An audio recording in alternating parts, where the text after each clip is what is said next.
Spanish, and French at the high school. Proficiency is evaluated in a variety of modes. I think if you think back to how education used to be, we look at strictly modalities: listening, speaking, reading, and writing.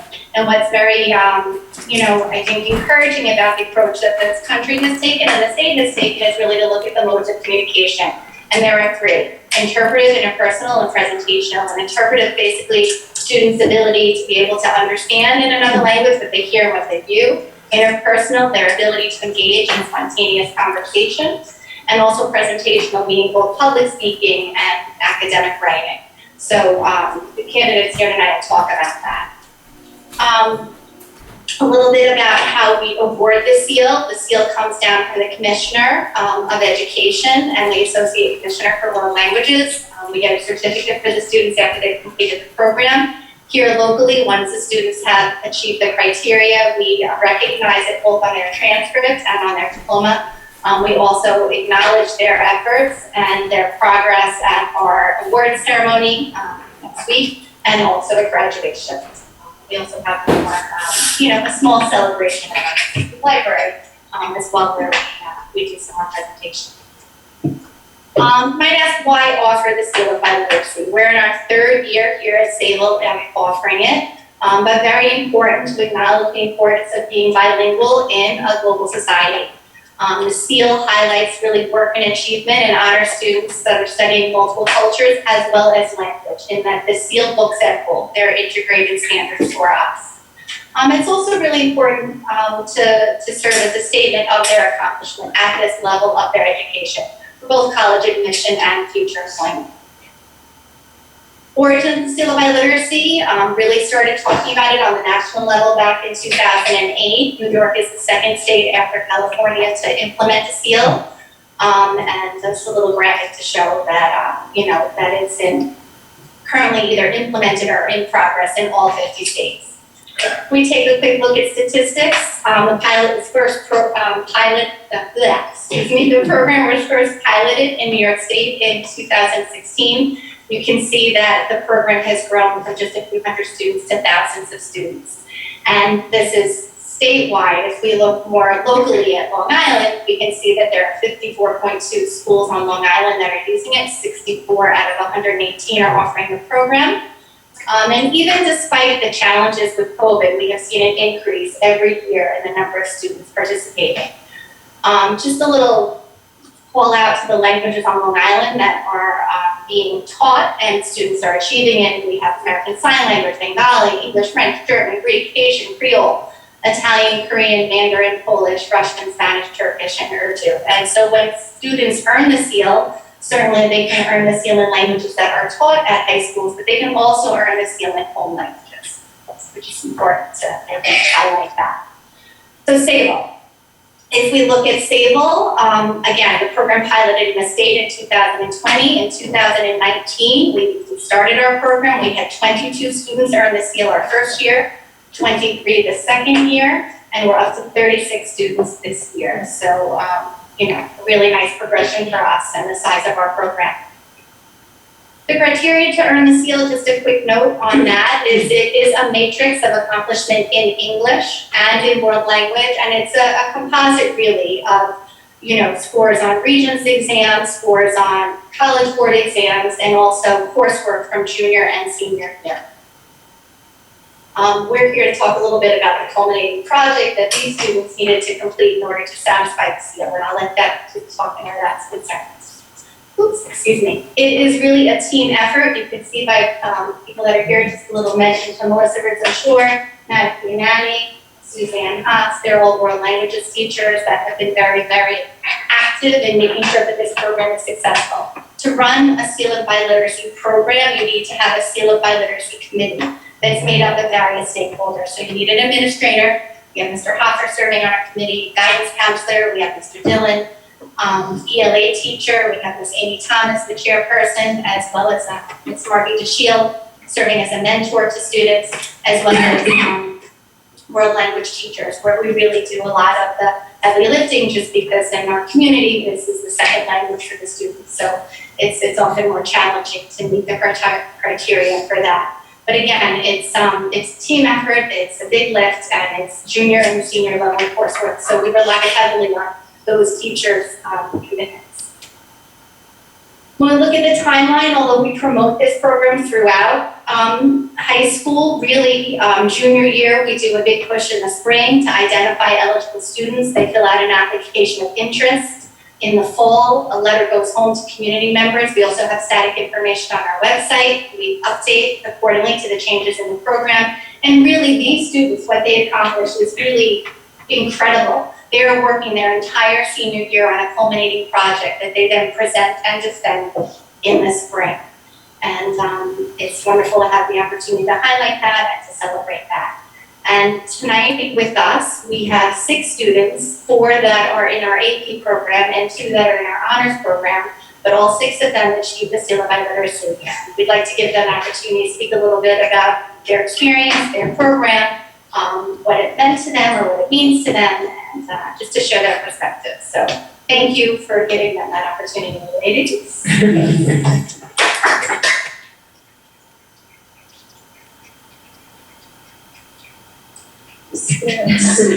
She come over here. Come on over. I don't know what order to go.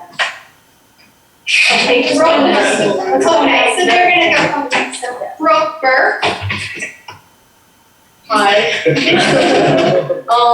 I just want to start off by saying that it's one thing to learn language on paper, like we've all been doing throughout high school, but it's another thing to really research and learn about the culture of the language, and that's exactly kind of what the Seal by Literacy did for us. I was able to learn so much about the culture of specifically I had Honduras, and it was just so interesting to really research a country that I had never researched before, and also improve my fluency of the language, which is what the project also really helped me do.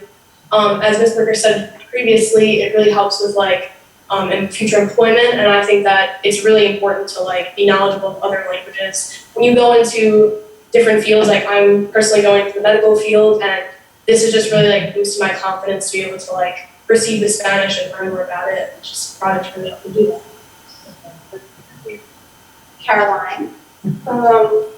Just to go off of what Brooke said, I totally agree. I think this project really it helped us gain confidence, and not even just presenting. I'm in the honors class, so this wasn't part of my curriculum in the honors course. It was more of a add-on to what I had to do during the year. And I think it just really helped us, us especially realize that in college, especially we're gonna have to do stuff on our own. And time management, and I'm also going to the healthcare field, so that'll help with that too.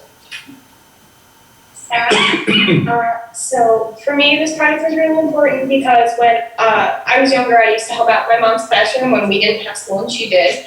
And she teaches first grade, but there's often E&L kids in there, so they don't always, sometimes they know absolutely no English, and it makes it really hard for them. So even in middle school, when I started taking Spanish, there were even parts of what they were saying to me that I was able to understand, and it made the process of being able to help them a lot easier. And as someone who wants to be both an elementary or special education teacher, I think that that's going to be incredibly valuable in the field that I plan to go into, and I think that this project definitely boosted my confidence and my ability to understand other people and just be able to tell them what I am actually attempting to tell them and understand completely what's happening. And Philip? Tailgating off of what Brooke and Cameron said, I'm also going into the medical field, and although at my school and my major doesn't require Spanish, I think that completing this project has helped me to realize that it is important to take those foreign language classes even if they're not required, because it will help you in the future, no matter if it's going to help you just in everyday life. There are a lot of people that speak Spanish much more fluently, and in the hospital, of course, as well, patients come in. And also completing this project as an honor student like Caroline, it was an option, it wasn't required for the curriculum. And I think that was also extremely beneficial to me to explore a country that I never researched and learn about their culture and the language behind that.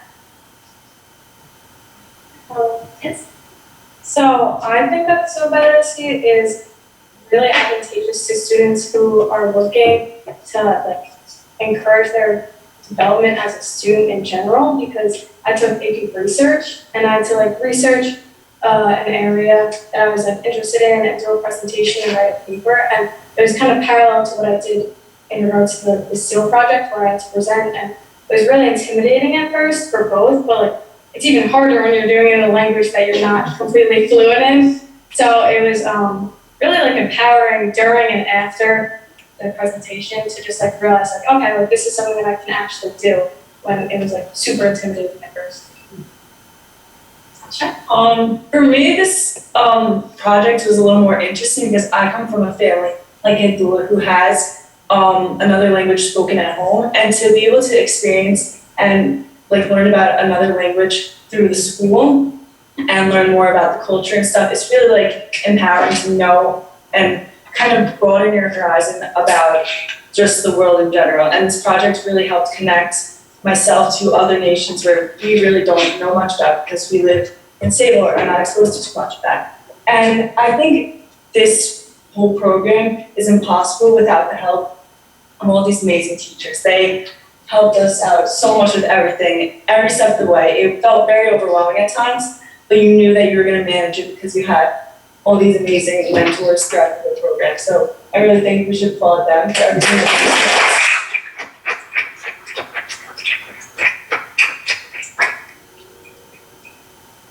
it's definitely something that we should continue with in the future and really promote, because I think kids can really learn a lot about the world in general from this program. Thank you all. Thank you. Thank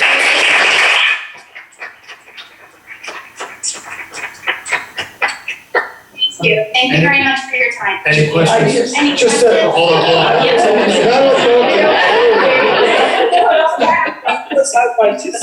I just want to say thank you. It's so nice. It's been a rough couple of years for everybody, and to hear such eloquent, informed young adults that are talking about careers and going out in the world and learning about areas other than Sayville, it's just really encouraging and very rewarding. So thank you for all your hard work and for the staff that supports you. Of course, I have to say something because I agree. I have very young grandchildren, and we went to Spain. They took me to Spain. That was when I retired. And I noticed that all the young children were speaking English and Spanish. So I think it's very important you learn two languages.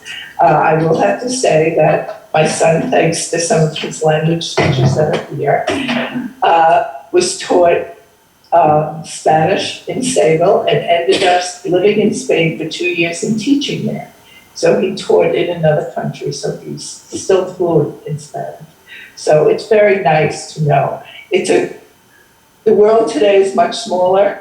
It's a global society, whether people like that or not.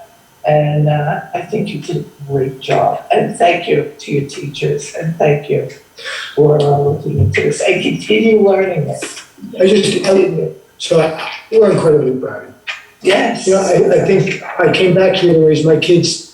I love the bubble. I love our community. But what I get concerned about is they're not going to appreciate other cultures and learn it.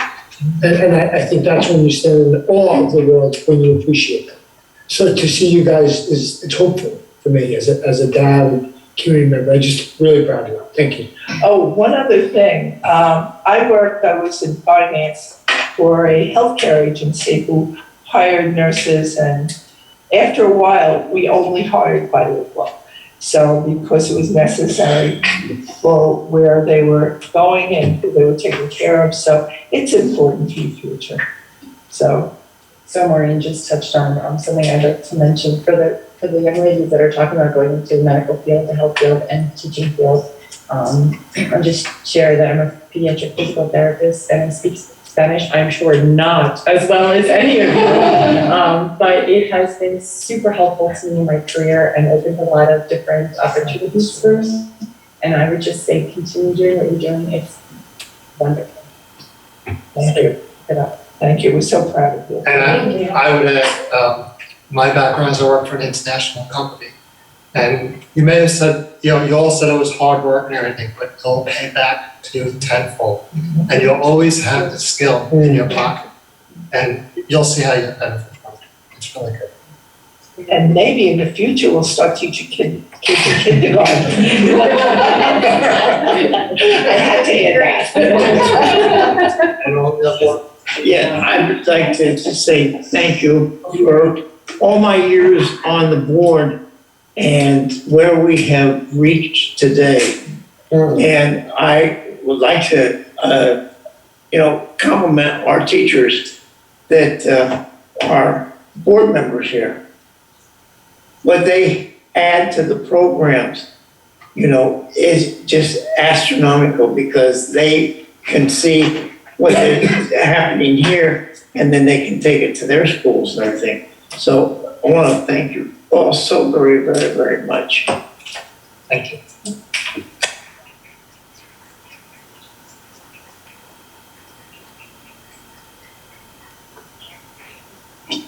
Yes. I'm not there in person, I think ladies are walking away. I just want to say thank you, ladies, for making all the work whatever place. Continue your hard work and dedication. Thanks so much. Mr. Fidone says thank you very much. Yeah.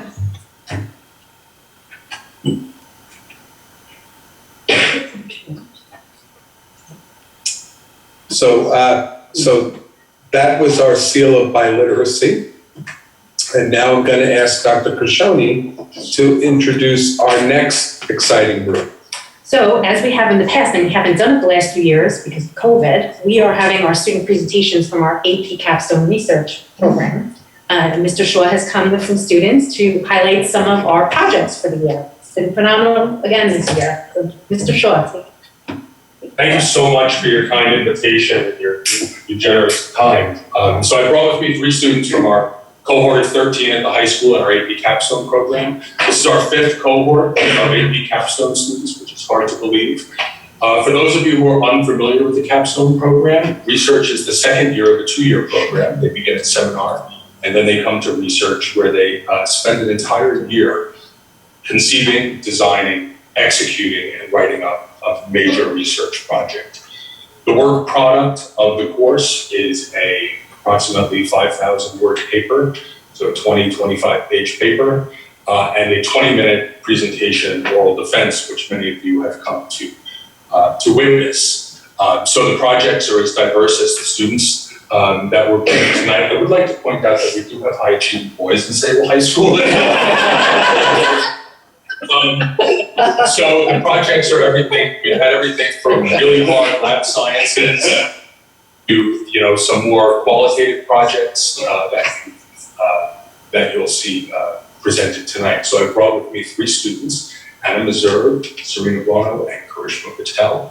I've asked them each to sort of boil their presentation down to a 3-minute project, which was kind of stressful for them because one wonderful thing about this project, about this course, is watching the pride that these 2 students take in their work by the end of the year.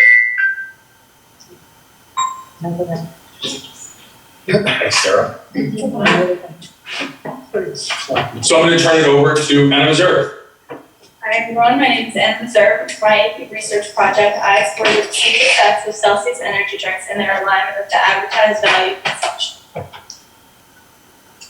Primarily, what is an energy drink? An energy drink is a substance with many stimulants such as caffeine, added sugar, guarana, which is a plant that contains caffeine, taurine, which is an amino acid, and L-carnitine.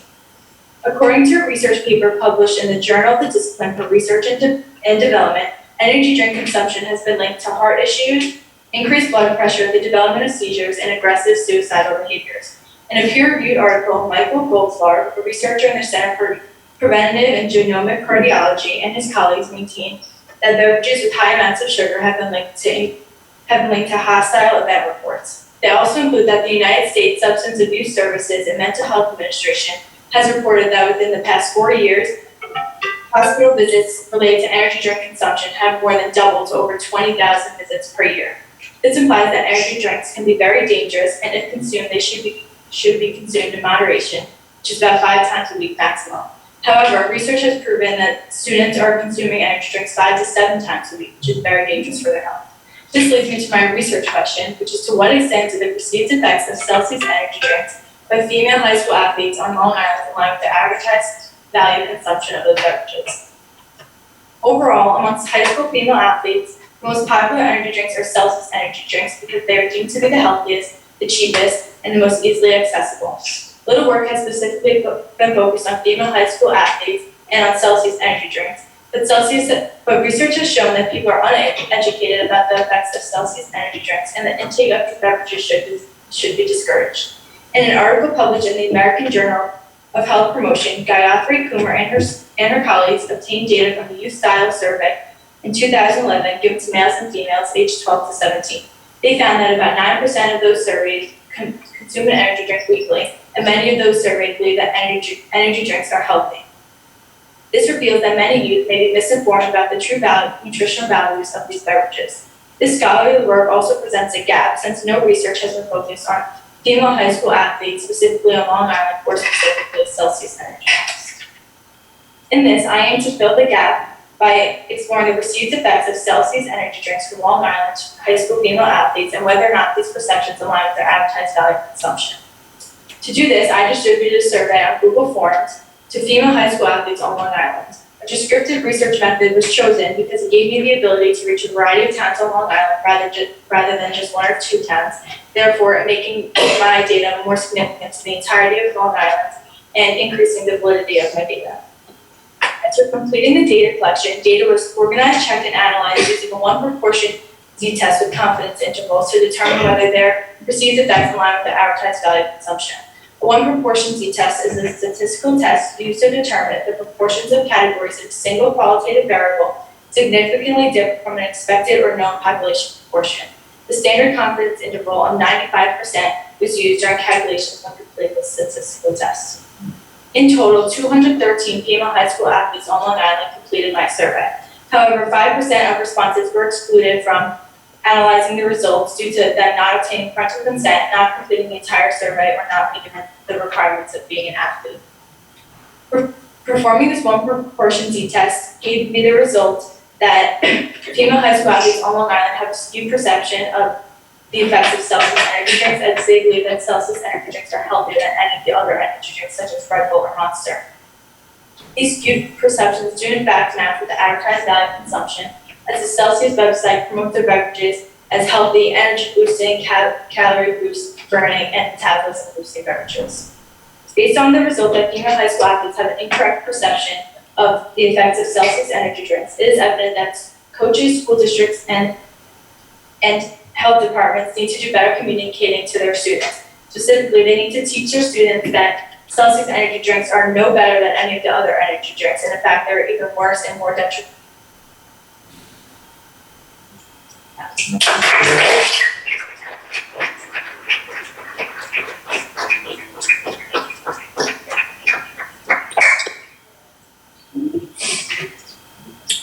That was great. Well said. One quick question. You refer to it specifically as peer-reviewed journals. What's the importance of looking at that type of information? So peer-reviewed means like someone with high credentials, like analyze the data or the article to make sure all the information is credible. So that just improves, like that just shows that the information you are including is significantly like correct. So it's not simply someone's opinion, it's more substantiated. Yeah, exactly. And when you reference Celsius energy drink, what makes that category? What's unique about that? Celsius energy drinks are like just another brand like Monster or Red Bull. Okay. And they're promoted as like 0 sugar and 0 calories. So of course teenagers are like, oh, that's healthy, but they're not. They have like almost twice as much caffeine as Monster, which is Crazy. scary. It's crazy. Yeah. Are other energy drinks healthy, like Red Bull? No. I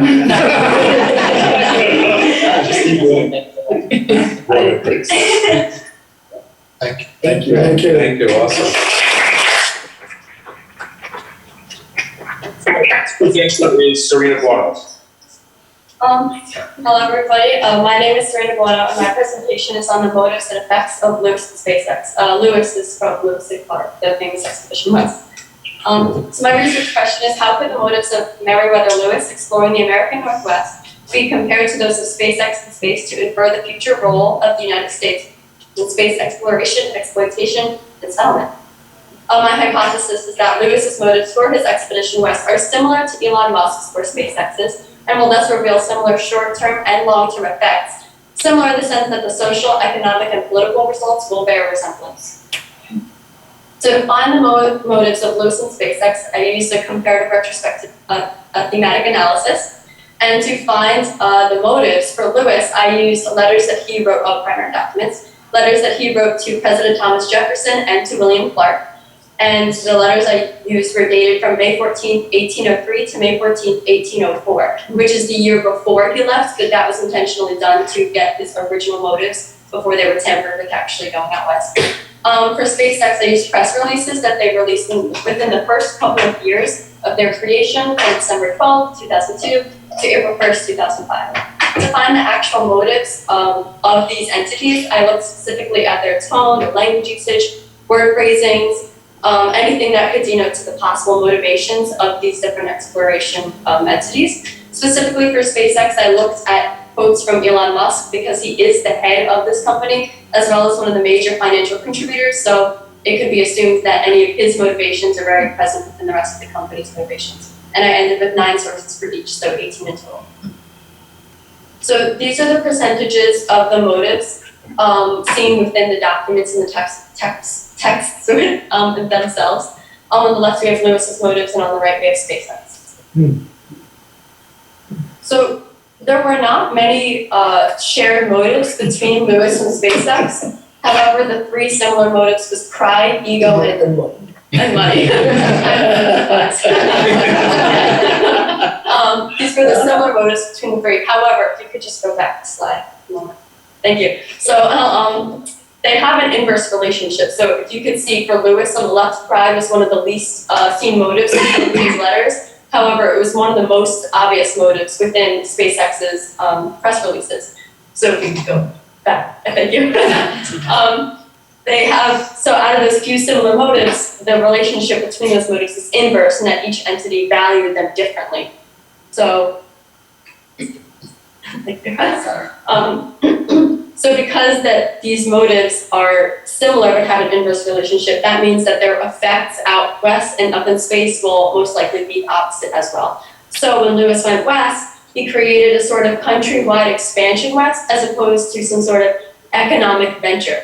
So by going west, he almost expanded the United States territorially, culturally. People moved west, the farmers moved west, the families moved west to go cultivate the land. Later on in time came the companies such as the railroad industry. So going into space will be the opposite effects. So companies will be the first to go to space, such as SpaceX and all the other space exploration companies. And then later on in time, families will move up, the United States will move up, other countries will move up to space. So this implies many things based off of what I found.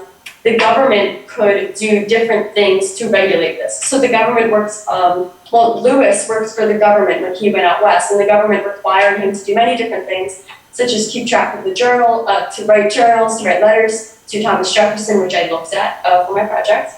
And they really limited the freedom that Lewis had when they went west. Thomas Jefferson gave specific instructions to Lewis.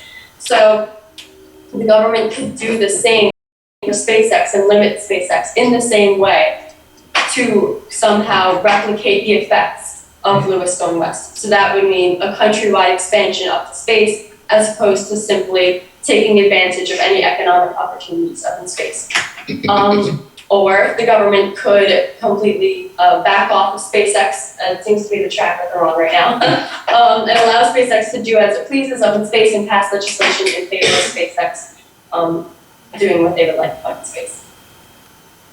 So in conclusion, my hypothesis was wrong. Most of the motives between Lewis and SpaceX were different. However, out of the few similar motives, they were valued differently between Lewis and SpaceX, and therefore their effects in space will also be opposite. Thank you.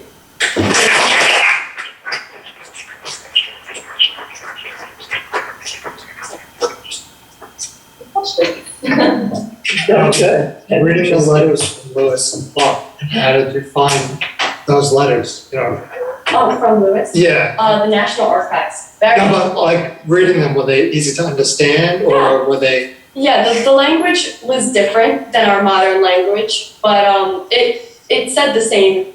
It was still English. It was easy to understand mostly. The letters weren't that long. They were usually about a couple paragraphs long. And finding print material in SpaceX, how is that? I mean, was that more difficult or was it easy? The press releases for SpaceX, they actually have a part of their website set aside for all of their press releases that they've released since the beginning of their creation. I'm gonna be completely honest. I don't know how credible those press releases are. Obviously, it's like given to the public. They're most likely they're making things sugarcoating it. They're probably sugarcoating it, but you know they're not going to release inside information to the public. So that was the best that I could do. What conclusions would you draw about the differences between the two societies in terms of what you saw differences in motives, findings, but like, what's your takeaway? I think Or at least effective. I think that the government should be limiting SpaceX a bit more. Them going up into space and taking advantage of all the economic opportunities up there. They have the right to do so as they are a company, they're separate from the government. But it's also a social discussion that we all need to have. Because if they go up to space, they start taking advantage of space materials, that could result in the depletion of resources up in space as we've been experiencing on Earth.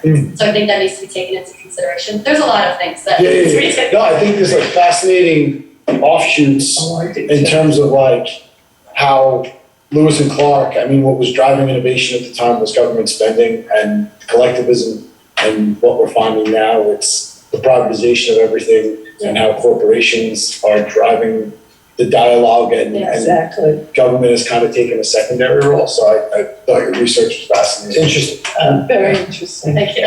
Very good job. How did you come up with this, what made you interested in this? Well, I've always really liked space. When I was in second grade, I was the girl that took out books on black holes out of the public library. I wanted to actually do this research in seminar, but I thought it was too restrictive because there were just so many obligations to meet. So I decided that I would do this in research, and I just like learning about history. So it just kind of came together. Yeah, very good. Fair enough. Excellent. Yeah. Thank you.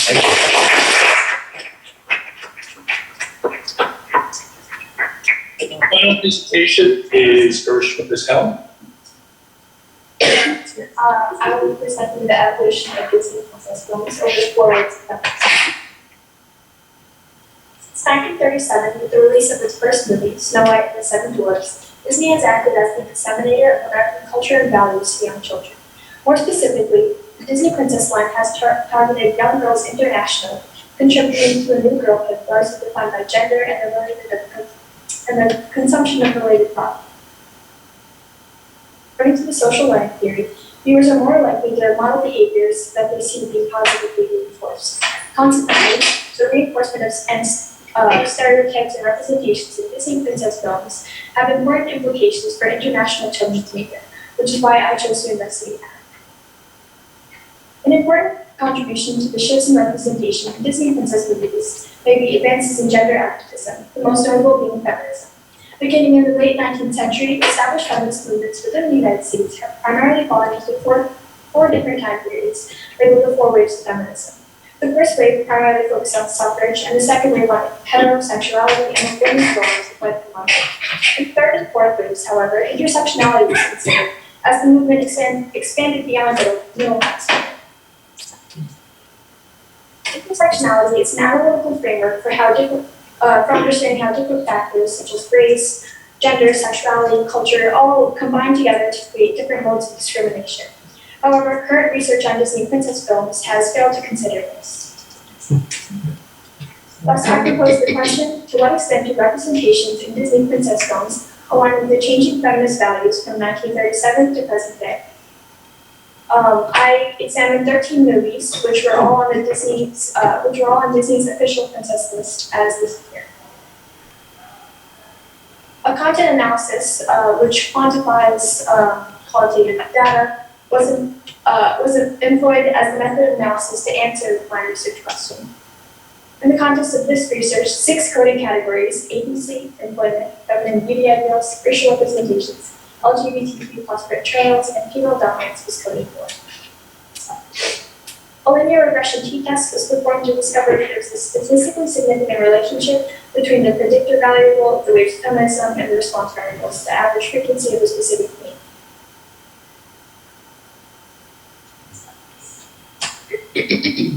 As you can see, As you can see by this image, princesses of the first wave, such as Snow White, conform to domesticity. However, as feminist activism progressed, princesses were gradually disassociated from the stereotype and were depicted to be more independent and stood up to others. Last slide, sorry. Similar to agency and female dominance, feminine beauty ideals were statistically significant, but they decreased with each wave. Next. Go ahead, mess them up. Yeah, go back, sorry. Just 1 second. Or a few more seconds, sorry. This one? Yeah, that's fine. Unlike the previous two, the results indicated no correlation or statistical significance between employment and the wage of feminism, as only one princess had economic independence, Tiana. Next slide. Both racial and LGBTQ+ representations had a linear increase over the first 3 waves, but had no correlation for statistical significance as they decreased for the 4th wave. Next slide. Although there was an increase in these representations over the first 3 waves, many of these representations were largely problematic. For example, in Mulan, Eastern Asian motifs perpetuated a Western generalization of Japanese and Chinese as one authentic culture.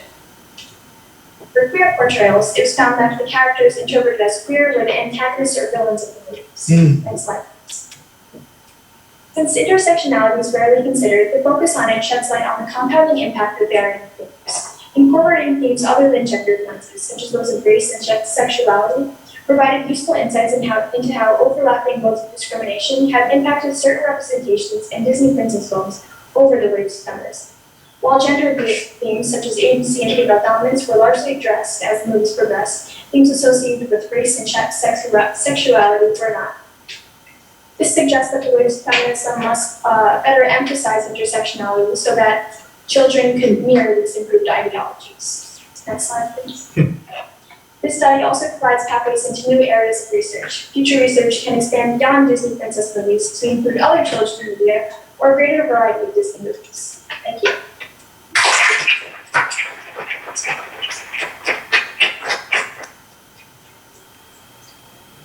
Have you sent this to Disney? I was just gonna I was gonna ask the same. Have you sent this to Disney? Well, they know about it. I think you created the job for yourself. Yeah. Yes, great. I think it's always amazing that something you think that is benign or whatever, that can, if you really look at it, see how it can happen, it's pretty amazing. What was one of your most startling findings? Yeah. It was probably both for racial and queer portrayals. Even though there was an increase over the first 3 waves, it was super problematic, which is, and in the 4th wave, they completely got rid of those representations because they realized they were problematic, but they didn't think they were possible. Yeah, I thought it was interesting. It looked like in the 2nd wave, there was a spike and then gradually increased to the 4th wave. The queer theory observation was eye-opening to me. Eye-opening. It's very true, yes. Excellent, excellent. Thank you very much.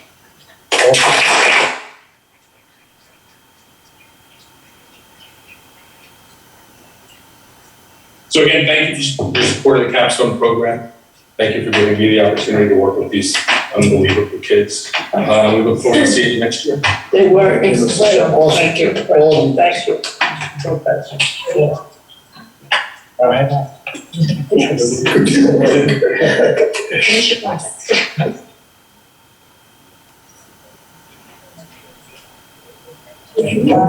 Thank you again.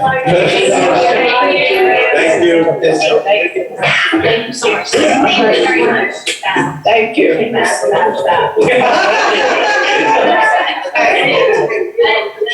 They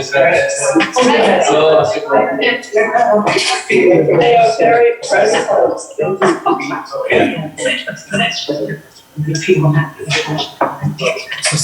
It didn't come. Some of the things they say, I remember they put me in a program, I was the only female. There was one other female, two of us, and it was all males because technology savvy, and other females, they tested me, that's how it was. I listened to all, this is graduate level, This is incredible. These kids are, And they're pursuing areas of their own interest, that's part of the process. So, you're just pulling up, great job. yes, they're given they're given the tools, but that's their passion. So, yeah, it's true. It's great. So great programs like that don't happen by accident. Obviously, it takes incredible teachers, Yes. incredible educators, and awesome kids. But How do we look at expanding these type of programs, kids and stuff like that? Dr. I didn't Khashoggi? hear the question, I'm sorry. How to expand. How do we expand these programs to increase the number of kids? Because I'm sure there's, The only thing that happens is that students at this level are taking a lot of different AP courses, and there's only so many spaces in their schedule to take so many things, so that becomes overwhelming, so. We don't deny. We don't deny at all. We don't deny. We offer it to anyone who's interested. So as I was starting to say though, yes, we have great teachers and we have great kids and we always want to try to expand the programs, but without the support of our community, none of these programs would take place. So that's going to give me the segue to introduce Dr. Gurgis, who's going to present the certified budget results for last month's successful budget vote. So Dr. Gurgis. Thank you, Dr. Stimmels. So on your agenda for tonight, item 5.01 are the certified budget results. I'll go through the numbers. So first and foremost, the turnout, the final turnout, the total machine and absentee ballot turnout was just under 2,700. It was 2,698 ballots compared to last year, which was, I believe, 1,265. It was under 1,300 last year, so it was double the turnout. For the school budget, proposition number 1, 2010 yes, 688 no. Translated, that says 74% passage rate. For the historical society, for the library budget vote, it was 2,072 to 622, 77% passing. For the historical society, they gave us all 81%, 2,161 to 522. One of the things I'm very proud of, the bond proposition that was put forth, and as we all know, it was something that we presented during the budget process. There was some rumblings that were passed about it. 1,860, 726, 72% passing rate. So it's very close to the budget number. So the support is terrific. For the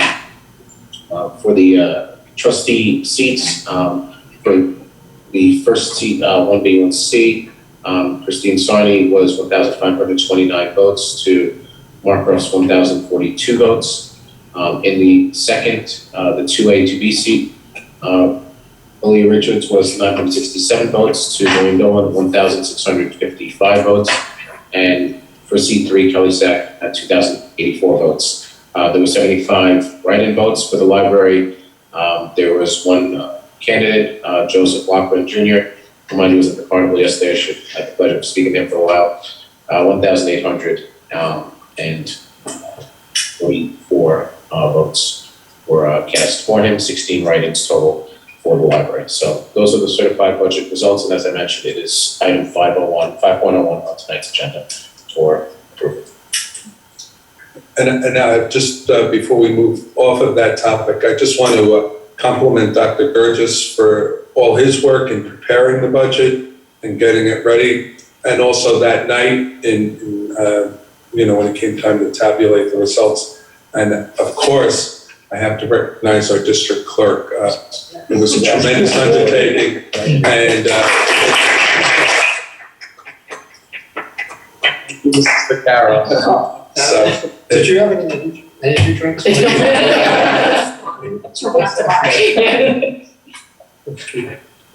So, fortunately, Mrs. Vaccaro has an internal energy. So, I just want to give the board and the community an update regarding our schools. COVID is still with us, as I've mentioned in previous meetings. We do have cases, typically 3, 4, 5, 6 a day. Some days less, some days more.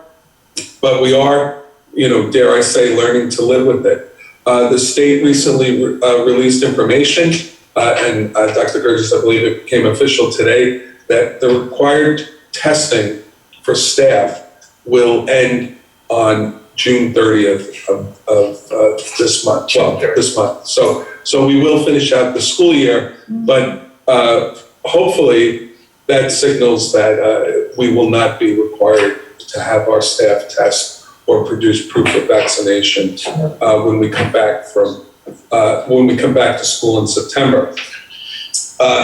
So another sign of improving conditions. Our 7th grade students from Sayville Middle School are on an overnight trip to Boston. I have received word from Dr. Castoro, and it's a small picture, so I'll just hold it up, but the kids right now are dancing up a storm. So it looks like everyone's having a good time. So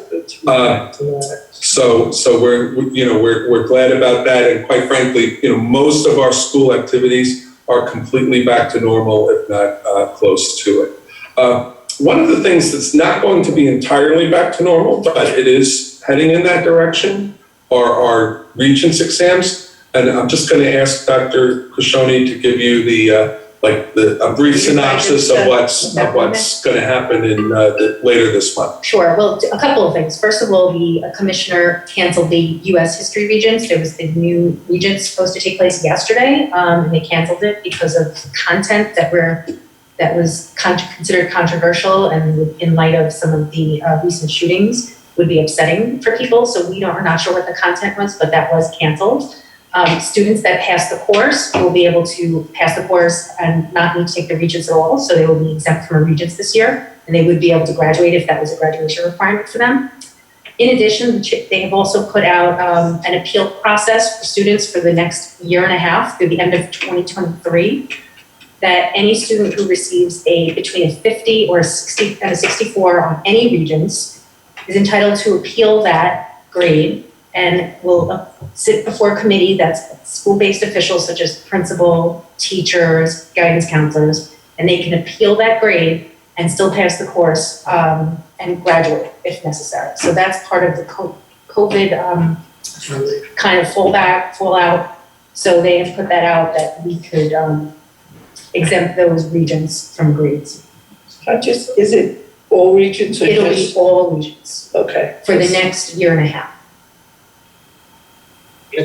So what would happen is the child would be able to appeal their grade with their parents. They would bring in supporting documentation that they're passing the course, and basically appeal that they would like to have that count and be able to pass the course. Typically, we have that process for special needs students at a certain level. This is the first time it's open to all students for all regions. Right. Good change. Okay. Thank you, Dr. Kashani. So earlier today, I had the pleasure of attending the Suffolk County School Superintendent's valedictorian luncheon, and our own Jean Wang, one of my former students when I was principal at Cherry Avenue, who's gone on to do some incredible things at Sayville High School, and he will be our valedictorian for the 2022 school year. Gene is on his way to Johns Hopkins, where he's going to study molecular biology. So, That's costly. Kudos to Gene, and it was a great event. On a very different side of the spectrum, I got to see some of our entering kindergartners today, and I was with Dr. Krishoni and Mrs. Macris. So do you just want to talk just briefly about what was happening at Lincoln Avenue earlier today? So we typically, for kindergarten registration, the kids will go through a kindergarten screening process. Some kindergarten teachers approached Dr. Krishoni and I, and they said we'd like to enhance the screening program. So they wanted to add a more social component to see how the kids interact in peer groups, how they listen to teacher-directed directions, how they act at snack time. So this was the first year we worked with a committee of teachers who were really great to work with. We had an awesome time, and we added the second component. So Lincoln Avenue was up first. So the future kindergartners came in. They got to see all three of their potential kindergarten teachers. They got to meet some of the support staff, Principal Carlson. So it was a really nice day. They had a snack, they played, they had some fun, they did some academic-ish activities. But then at the end, I'll say it, I don't really want to say it, but we had a little surprise for them. So we gave all of the kids a class of 2035 t-shirt, but in a size large. So they walked out to their parents in it. And the idea behind it is they can take a picture in it each year and grow into it. Oh, It was a really nice day. And there were already parents today taking pictures in front of the sign. What was really great to see is that the kindergarten teachers commented to us how phenomenal so many of the kids were. They said it was like an amazing class. And a lot of the kids were talking about their own experience in our now Sayville's UPK program and how it was like a seamless transition into the classroom. And kudos to Lincoln Avenue Elementary today and Mrs. Carlson. It was seamless. And next week, Cherry and Sunrise will be up. Let's get that into the press clipping somehow, because that t-shirt idea is genius. That was from one of our kindergarten teachers. Kindergarten teachers have all the cute ideas. That's such a creative. Oh, and they are so, I could never teach them. I think those teachers, I couldn't imagine, but that is such a cute age. Yeah. It is, I just love kindergarten, first grade, pre-K. It was really nice. But really impressive, like, it's interesting, we do an articulation in my school, I come from the middle school, and we've done the same thing, we start to create situational things. I just think that shows a degree of engagement on the part of the teachers. Yes. Like, they really want to understand the needs of the kids, their levels, and how they can kind of better prepare to support them. I'm just impressed. And then giving up their own time, because being part of the committee, they had to give up their own time, and it required a lot of outside work from their classroom, and they were leading the charge. And It shows their learning. Right. And they're just going to be that much more skilled helping their children. I look at it as the teachers can still learn. Yeah. Yes. So That's what we all do. it was great to be part of that. And thank you, Dr. Krishoni and Mrs. Macris, and of course our teachers. Really one of the jewels of our district is the Depot Avenue field, but the Depot Avenue field has a much more serious name, which is the Timothy Hank Memorial Field. And it's in honor of a Sayville graduate who went on to become a Suffolk County police officer and unfortunately died of injuries as a result of a situation while he was, protecting the citizens of Sayville in Suffolk County. So there is a memorial in the northeast corner of the property.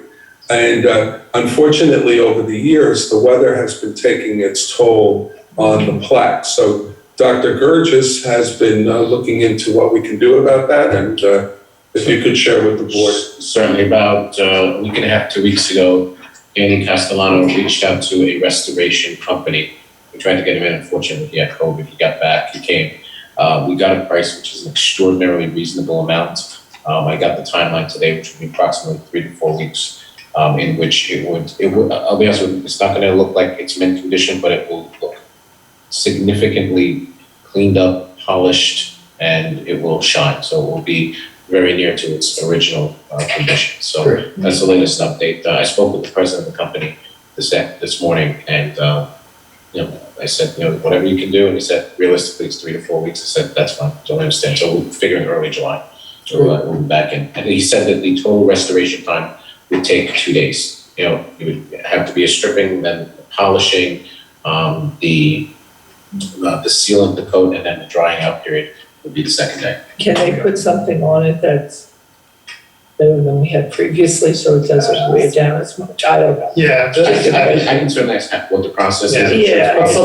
Sometimes those coatings don't last either. You look at some I don't know products, anything into I'll ask him, and ask him how that has evolved, like some other, facility type products as well. Yeah. And what I can do is I can reach out to the PBA and let them know, well, we should let them know first, because they do, if it's missing, you might have a, They might get that, sorry. Yeah. And maybe they'll offer some support for that as well. And I've been, his widow, she's actually remarried, has a daughter in 11th grade. So I've kind of seen updated this before. I said, we're working on it. She just felt really good about it. Okay, so moving on, security is always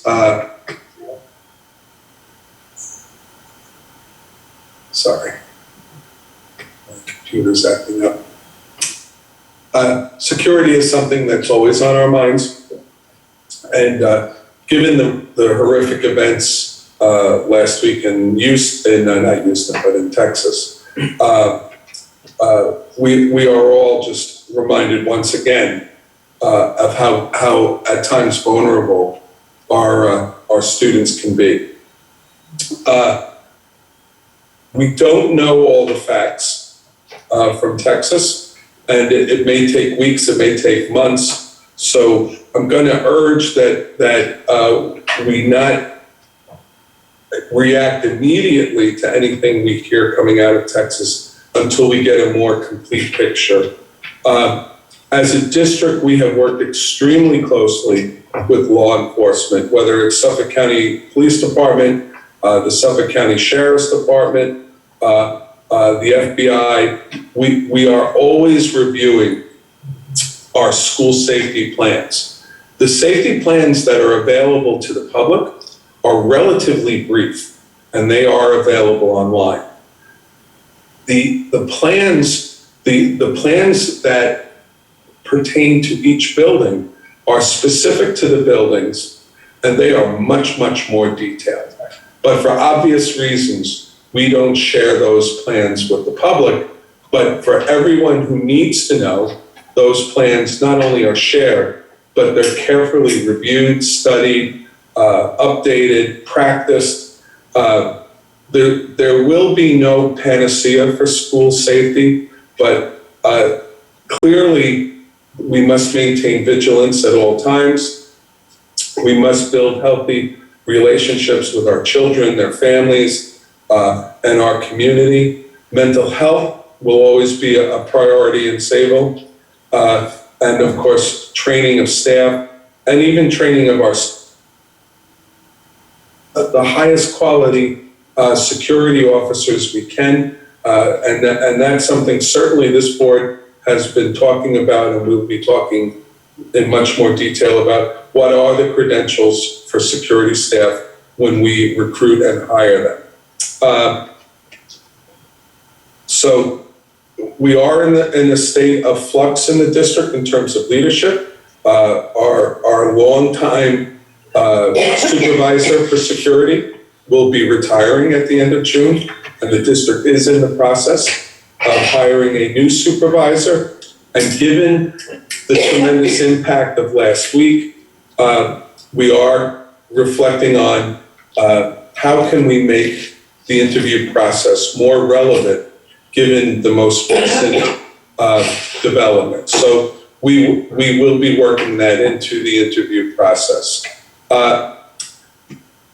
New York State several years ago released smart bond monies. Those monies finally were released to our school district, and we are in the process of updating our plans, and we do anticipate that it will have a significant impact on improving the overall security of our buildings, including cameras, and that is something that we will be discussing with the board.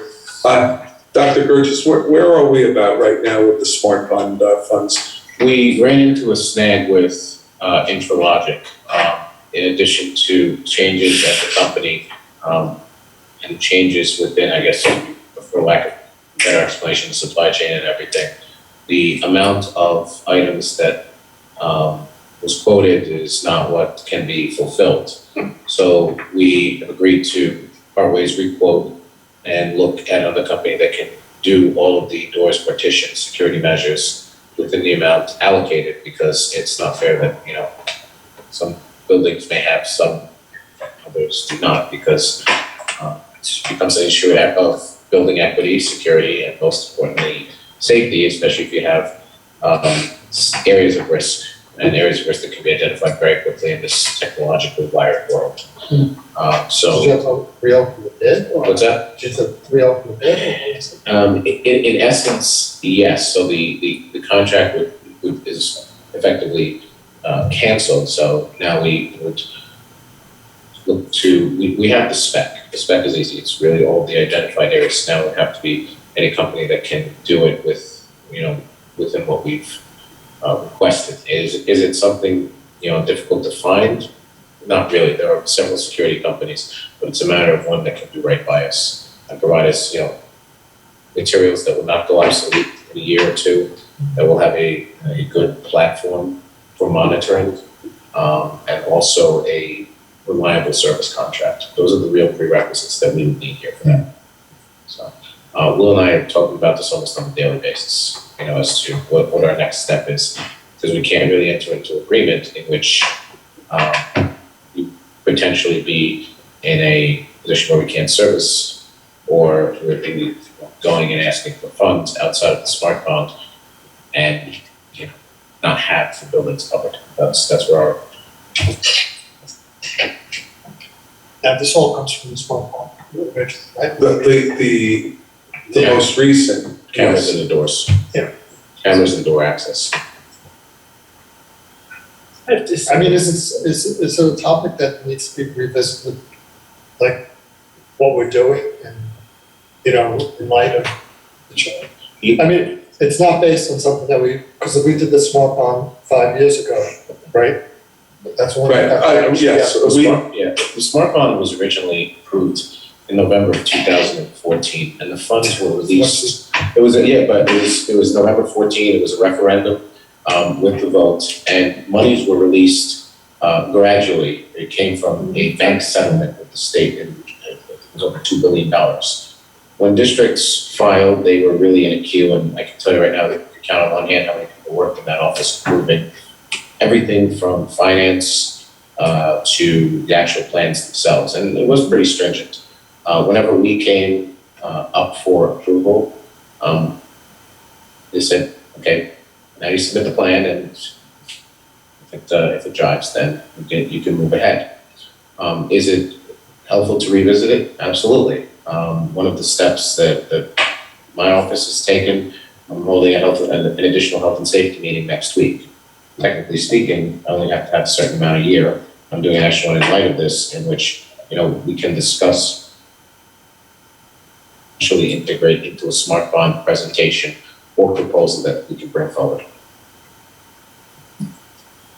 So, and that is one of the things I wanted to mention.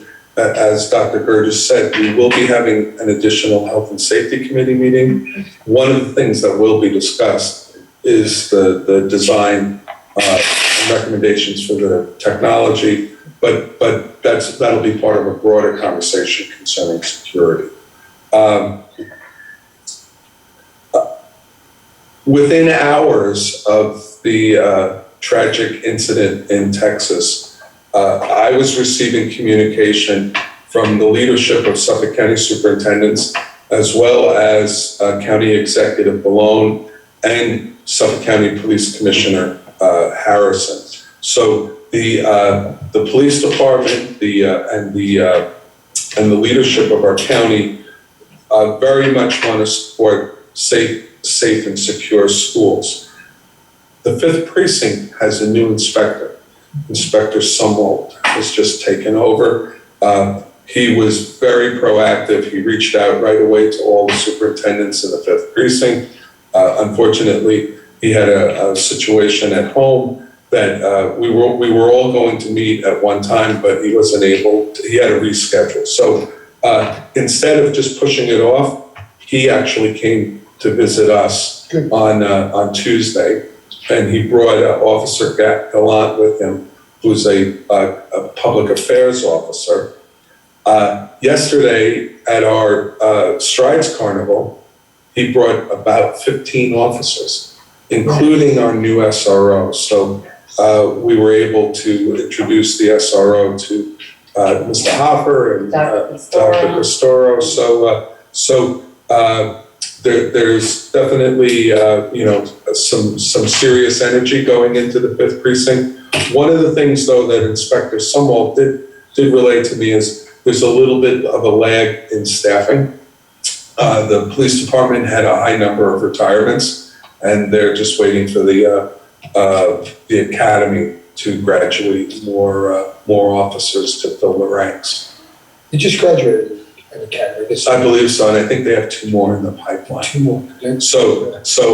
But the day we came back after the Texas tragedy, there was definitely a much higher Suffolk County presence. They were stopping in and visiting our principals. They were driving past our buildings, and they were definitely checking in on us. So over yesterday. They were great last night. Oh, Yes. For years now, we've been talking about response time, and when you heard what happened in Texas, your heart aches. The training is very different in Suffolk County than evidently it was in Texas. The training here is the first officer, whether it's an individual or a group of officers, the first officers on the scene do not wait for instructions. If there's an active incident going on in one of our school buildings, they are trained, and we who have participated in the training with the police department have witnessed it firsthand. From the moment they get the call, they go right to where the source of the conflict is.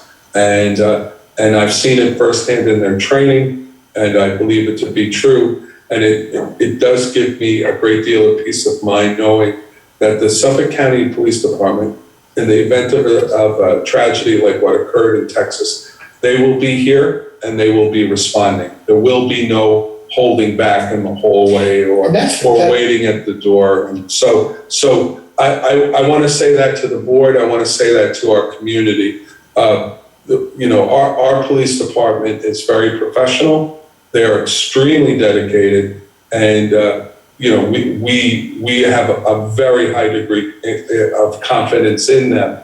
And our plans are built around knowing that we have that kind of support. So there's never a guarantee that something bad can't happen. However, I want the board to know, I want the community to know that in Sayville, we will do everything we can that is reasonably possible to make sure our children, our staff, and our visitors are safe at all times while in our schools and on our campuses. And last night was a prime example of that. We had our own security, and we had the Suffolk County Police Department here, and I think everyone had a very enjoyable and safe and fun evening. So their interaction with the kids was great. Yeah, it really was. I just also want to say that to get in our front door, they say this person walked in the front door of Texas. They know me. They know me. I can't get to the front door without anything. I go to Cherry Avenue, pick up my grandchildren, middle school, I'm Mrs. Dolan, do you have your ID? They know me, and they still will let me in, which is great. They're doing a great job. So, and then, so I've alluded to it several times now, but I want to point out that last night was once again a very remarkable night for Sayville. We live, we work, and we learn in an incredible community. For the second year in a row, under the guidance of Mrs. Macris, and this year she was working with one of our school district social workers, Mrs. Chardulo. They harnessed the energy, not just of the Sayville community, but really the greater Islip community. Through a grant, we were able to offer our families and our students an incredible experience. This year was definitely better than last year, but this was a very stressful year for our students, for our staff, and to have gotten through the year and as one of the end points of the year, have an event like last night.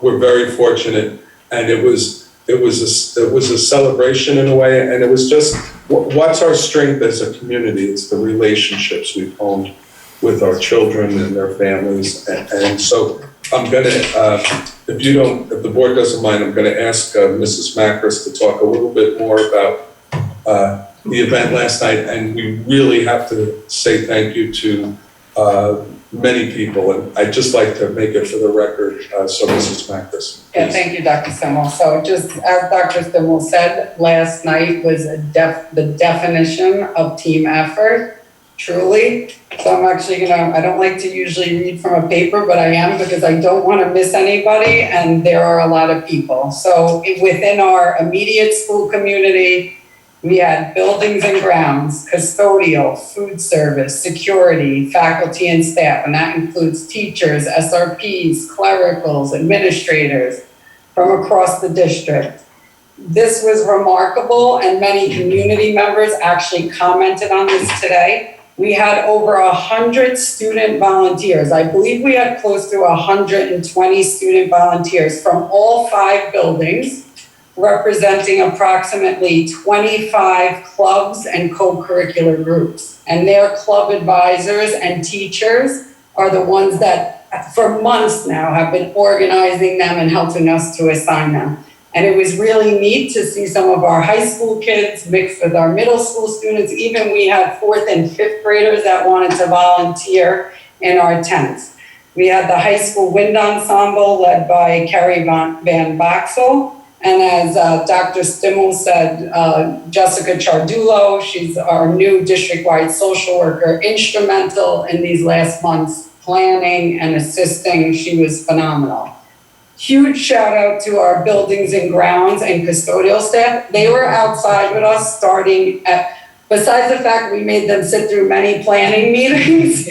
I think they run when they see us coming, but they were outside with us from 1 p.m. and there with us when it started pouring, drenched, helping to pick up stuff off the field. So a huge shout out to John Gaconia, Charles Cummings, Stuart Hope, Chris Pistinto Jr., Keith Haas, Adam Geiger, and Danny Castellano. Food service, Keith Pelosa, Kristen Rokas, Mark Schenk, and Melinda Rothschild. And then we had our 6 security guards, Jimmy Iorio, John Fabry, Nancy Gensch, Dan Spear, Harry Zapian, and Jeanette Burns. Those 3 groups were with us from start to finish. It was really amazing, and I have a whole new respect for our grounds crew. They work fast, and they are efficient. So we couldn't have done it without them. And then Dr. Stimmel mentioned the larger community, and that was phenomenal too. And youth enrichment services, Great South Bay Coalition, who the grant originated from, Project Hope. Eileen Tisner, the president of the Sayville Chamber of Commerce, with Chris Olson was there as well, and Craig Sweezy. they prepackaged 600 gift bags for the kids as giveaways, all on their own. And we had such a great turnout that we hope every kid got one. We just gave them to the kids, but 600 grab bags they did all on their own and came. So huge thanks to the Sayville Chamber of Commerce. We had the Long Island Coalition Against Bullying, EMT and Community Ambulance, and one of the EMTs on is a Sayville graduate, so Alex Sneddon, he's always helping us out at events. The Sayville Public Library, if you were there, they had a huge sled bus that was filled with resources on board. The National Guard Counter Drug Task Force was there, our Junior Civic Association, and as Dr. Stimmel mentioned before, Inspector Stummel was there with us all evening. And the Suffolk County Police Department, the 5th Precinct, they were amazing. And even at the end, when it started pouring rain, they all ran to their cars and helped everyone get out of the parking lot safely and directed traffic. Sayville Pizza, Sal's, Mama's, and then the Ice House was there with a tent too. And just finally, our parent organization, so supportive leading up to the event, helping us to publicize it. And actually the Sunrise Drive PTA donated all of the water for the entire event. So this morning, I couldn't sleep last night because I was literally overwhelmed with gratitude, and it's hard, words don't suffice to say thank you for everyone, but you know, and also obviously the cabinet, I went to Dr. Stimmel, Dr. Khashoggi, Dr. Branscombe, Dr. Gerges multiple times with millions of questions, and they always supported me, and of course the Board of Ed. Like I said, definition of a team effort, and just being in Sayville 17 years, it always just amazes me how people show up. So just thank you to the entire community and the parents and the kids. It was And incredible. we had teachers who were working. And we had a ton of teachers who just came to be part of it and show their support. They were putting tablecloths down, you know, getting extra garbage pails. And like I said, all 7 tents were run by our own staff, teachers, advisors, and the kids. And again, the comments about just the maturity and the compassion of our older students and how patient they were with the elementary students. It was really phenomenal to see. I think 1,200 people there. Because all 600 kids went for the kids, and then they each had parents, or at least 1,200, which is extraordinary. And I think that's what the Inspector Sumwalt thought it was over 1,000, right? Yeah. So that's a pretty good. Can't wait for next year. I just want to say, Justin, you've done a good job too. Forgot to say, Jillian.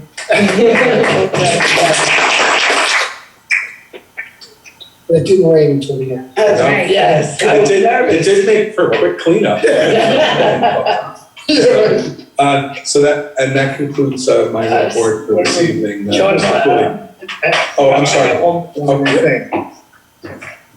I have the names of 3 young ladies that will be security for you for the ice scraping.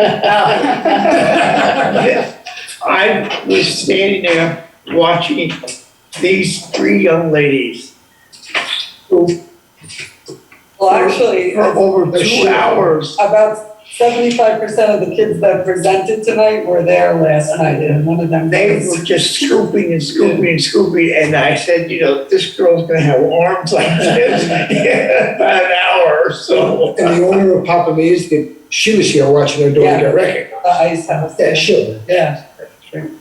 It was really good. And I went around and made 2 trips to every single booth.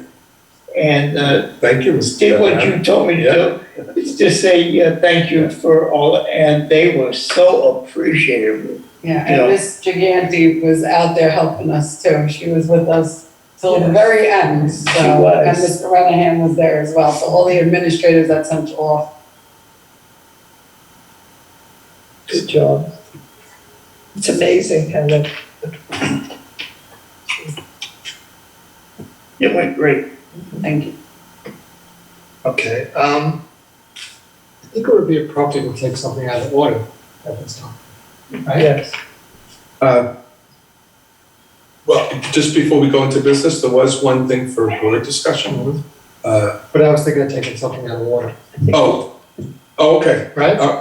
Is there a tension? Yes. Oh, yeah, no, there is, but, okay. Okay, so I think we'll, I don't going know. from strides would be the appropriate time.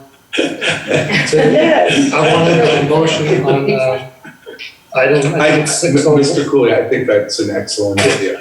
I wish I would have did it earlier, but after everybody cleared out of the room, I totally missed my opportunity. But I need a motion for item 601. Can you recommend this? Motion. Second. Okay, I got a second, I got a third, I got a first, so I'll be Kelly, okay. And, any, discussion? All those in favor? Yes. Lucky. Motion passes. Okay. Congratulations.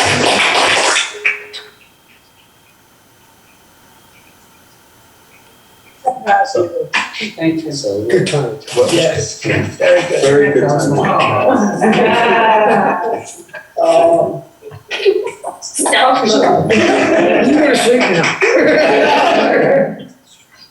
Okay, now. So, and congratulations, Mrs. Now I need to go Mackers. back to our agenda, so we have, board discussion, any, items of board discussion?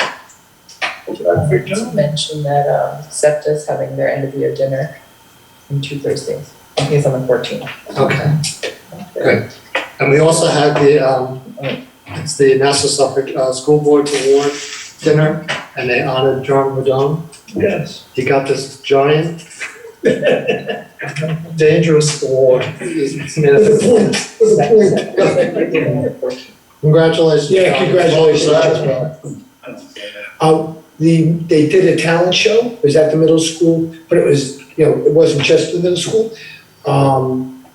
Mr. Decker, I mean, I just got a lot of feedback. People said it was awesome. Mr. Decker worked his butt off. Mr. Hopper was one of the judges. It was just like, and the performance, like I know some of the kids from good talented kids. Everybody had the best time. Yeah. Unfortunately, it was the same night as the Nassau Suffolk dinner. And I do, and thank you for bringing it up, Dr. Birch. I do want to give a shout out. So Mr. Decker did an outstanding job coordinating, Dr. Costoro supporting, and all the ancillary folks who helped.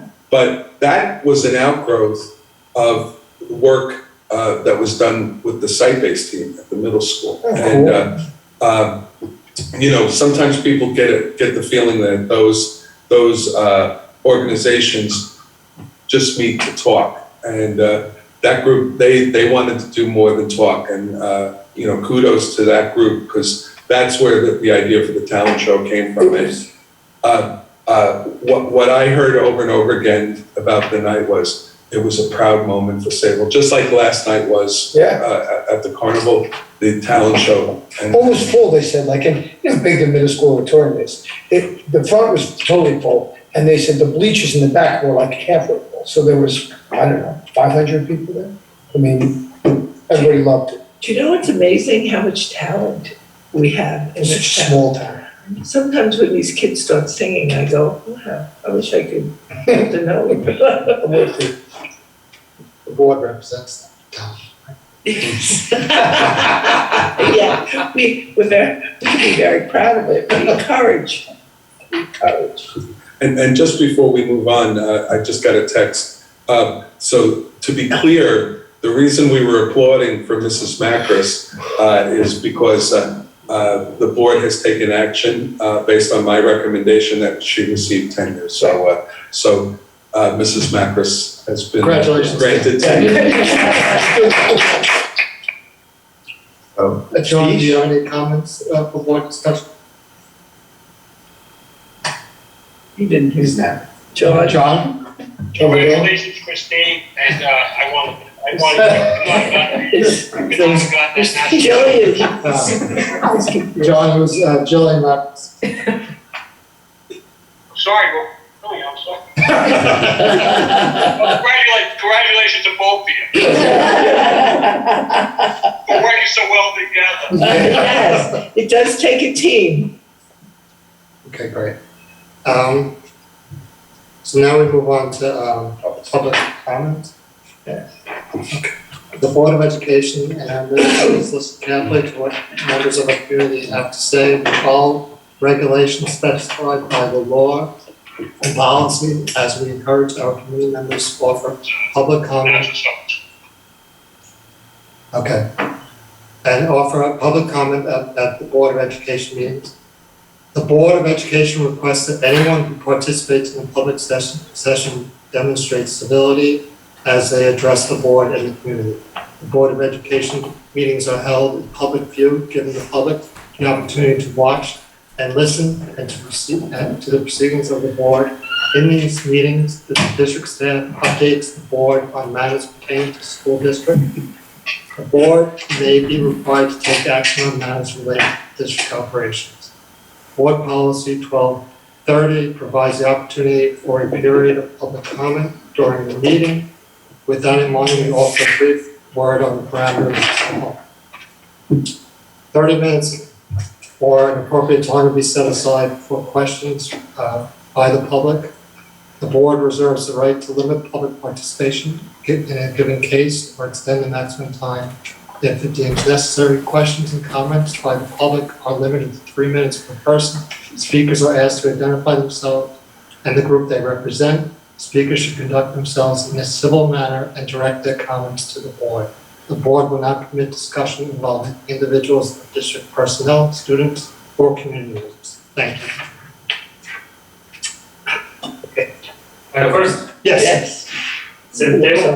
You can just stand as It's not protocol, sit. Yeah, it's fine. My name is Anthony Parisi.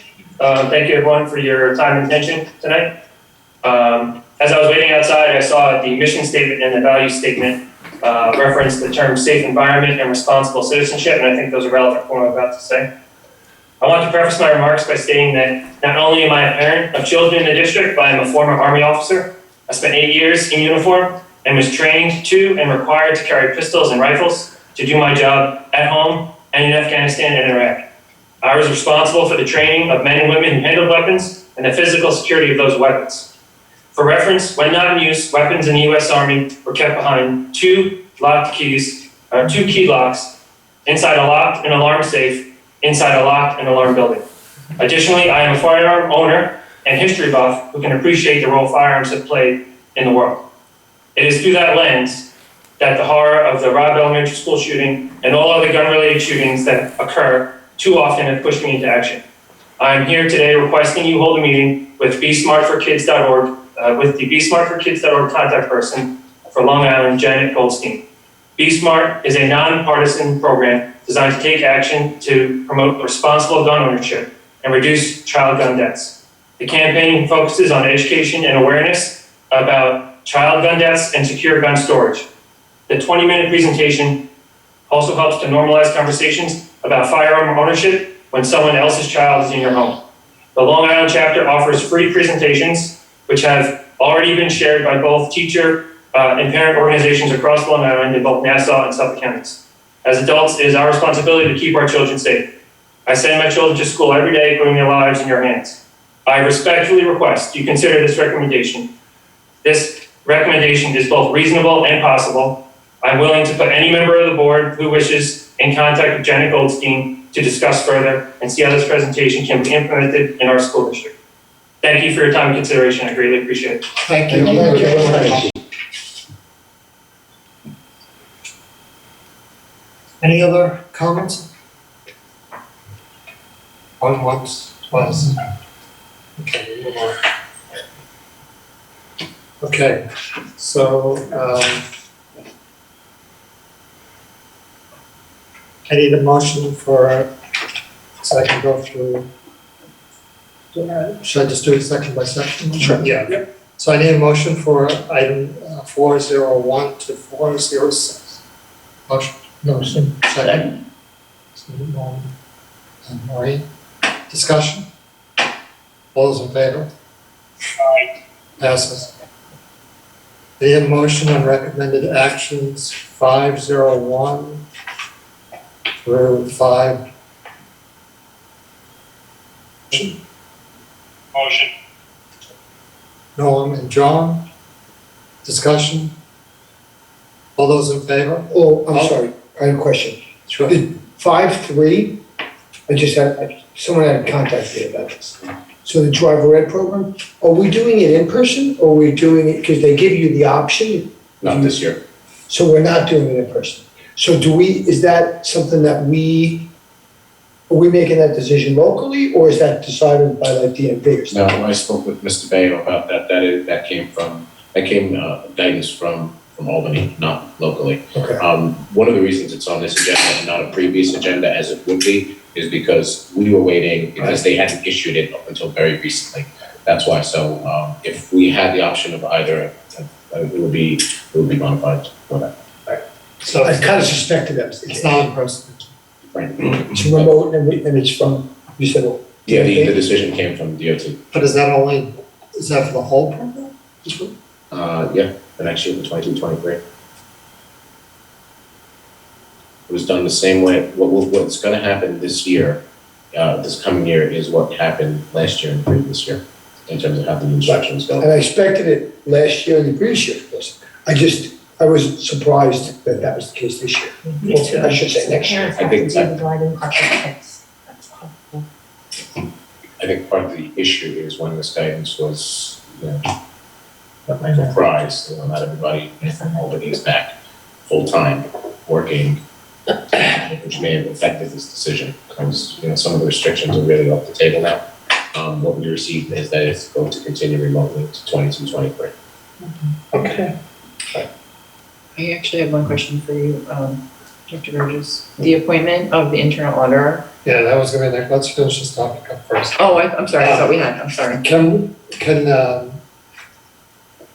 we advocate, this is a regulation, so we have no choice in it, but I guess we could go back to them. I mean, can it be an option in the future? You can certainly draft a letter or draft something to DOT and ask them to please reconsider, given that there have been significant changes since, likely when this decision was made in Albany, and that I mean, what's the opinion of the staff that run the program? Sure, they prefer in person, For safety stuff. He's back there. Yeah.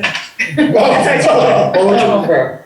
I'm biased, as Mr. Student Turner, but yeah, I prefer in person. And I'm not sure if the lectures can be done, but I think other districts might be, so there might be a possibility. Okay. Certainly draft something to DOT and say that, for the efficacy of the program, for the safety of the children, and going forward. Because I don't want to put all those kids having to learn from their parents. No, you end up paying their driving school. Their driving school are really bad, having the real experience. Perpetuate the same mistakes over and over. It's safer. I think I actually sign off on it too. It's Wow. definitely safer for the school to be teaching them, not the parents. But also for the roads, everybody driving on the roads, it's just, you know what I mean, like. To be honest, I wasn't surprised when this came down, Yeah. that we were considering this type of instruction. And, there's no option for us, right? As of now, no. No. As of now. So we have to, I definitely support like a letter asking if we can have the option. It just seems like, when, they released it recently, but when did they actually discuss this? Like, was it like, November? Kelly had a question. Yeah, regarding the appointment of the internal auditor, I'm trying to remember back, something I had read. Is it customary to keep the same auditor? So for internal, yes, external is every 5 years. Okay. And just as a note, the fee did increase nominally. Last year it was 25,200, it's 26,000 for 22-23. Thank you. And as far as regulations for RFP, like when? Every 5 years for the external auditor. I got to check though, I think we're in year 3. Yeah. With Meraki. Yeah. But I can double check and report back. Okay. Okay, so any more discussion? All those in favor? Against? So that was, then I need a motion for new business, 602 to 603.